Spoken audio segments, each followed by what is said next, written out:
L'enveloppe d'un bâtiment, c'est le point prioritaire sur lequel il faut travailler pour réduire les besoins en énergie. Cela passe évidemment par l'isolation thermique, mais pas seulement. L'inertie est un levier à prendre en compte. C'est une source d'économie d'énergie, mais uniquement à certaines conditions. L'inertie thermique d'une construction est caractérisée par la quantité de chaleur que les parois horizontales et verticales peuvent stocker. Elle amortit les variations de température intérieure face aux écarts climatiques extérieurs. Plus les parois en contact avec l'intérieur sont épaisses et constituées de matériaux lourds, plus l'inertie de la construction augmente. Ainsi, pour augmenter l'inertie de l'enveloppe du bâtiment, les isolants doivent être portés autant que possible à l'extérieur du matériau porteur pour ne pas s'opposer au stockage de chaleur dans l'élément porteur. Les murs de forte épaisseur, sans isolant rapporté, en briques monomures, en béton cellulaire ou en terre, apportent également une forte inertie.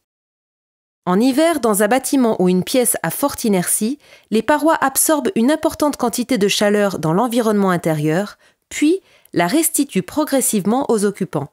La programmation du chauffage doit impérativement être adaptée en avançant l'horaire de sa mise en marche et de son extinction par rapport à l'occupation des locaux.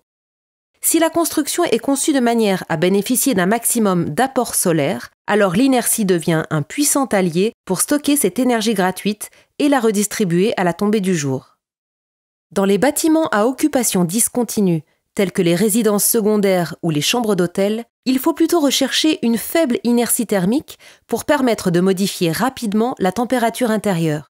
En été, l'inertie permet de combattre la forte montée en température extérieure au courant de la journée.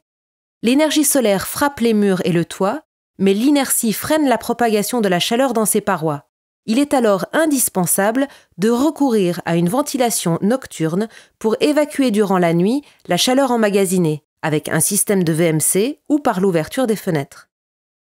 Grâce à l'inertie thermique, le recours à des équipements de climatisation peut s'avérer inutile, ce qui permet d'importantes économies en plus d'un confort optimisé.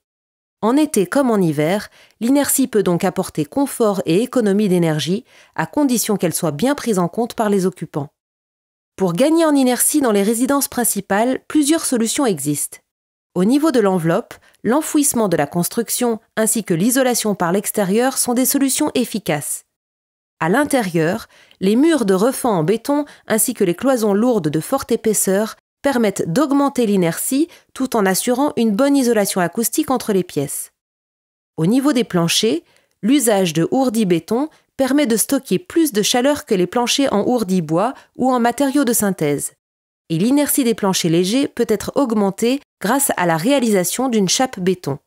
En neuf comme en rénovation, ces solutions qui ont tendance à réduire l'espace habitable représentent un surcoût et des contraintes par rapport à des constructions à faible inertie.